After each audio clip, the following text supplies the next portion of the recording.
શૈલેષ પરમારને ગૃહના સંચાલનની જવાબદારી સોંપવામાં આવી છે। હાલ આ વિગતો પ્રકાશમાં આવે છે। શૈલેષ પરમારને ગૃહના સંચાલનની અત્યારે જવાબદારી સોંપી દેવામાં આવી છે। ગુજરાત વિધાનસભાના અંતિમ દિવસે શૈલેષ પરમારને જવાબદારી સોંપવામાં આવી છે।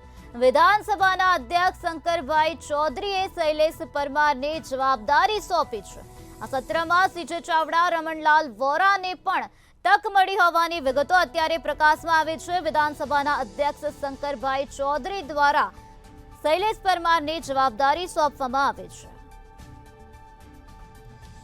શૈલેષ પરમારને ગૃહના સંચાલનની જવાબદારી મળી ગઈ છે। શૈલેષ પરમારને શંકરભાઈ ચૌધરી દ્વારા ગૃહ સંચાલનની જવાબદારી સોંપવામાં આવી છે। તો આજ મુદ્દે વધુ માહિતી આપવા માટે આપણી સાથે સંવાદદાતા ઉજ્જવલ વ્યાસ જોડાઈ ગયા છે। જી ઉજ્જવલ, શૈલેષ પરમારને ગૃહના સંચાલનની જવાબદારી સોંપવામાં આવી છે। વિધાનસભાના અધ્યક્ષ શંકરભાઈ ચૌધરીએ જવાબદારી સોંપી છે। શું છે વધુ માહિતી?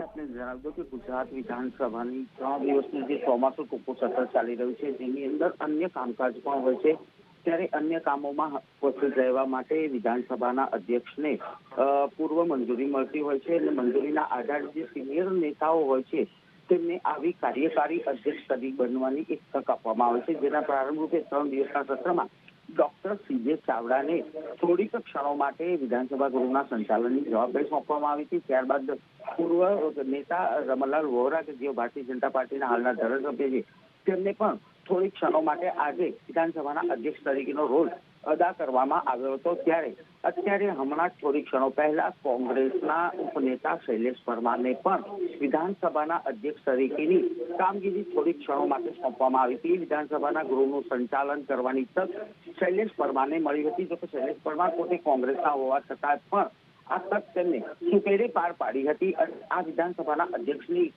પરિનિધિમાં આવે છે અને તેમની સત્તાની મળેલી સત્તાના રૂએ આવો નિર્ણય તેઓ કરી શકતા હોય છે, જેના ભાગરૂપે થોડી ક્ષણો માટે તેમને વિધાનસભાના અધ્યક્ષ તરીકે તક પ્રાપ્ત થઈ હતી। જી ઉજ્જવલ, સમગ્ર માહિતી આપવા બદલ આભાર। સત્રમાં સીજે ચાવડા, રમણલાલ વોરાને પણ તક મળી છે।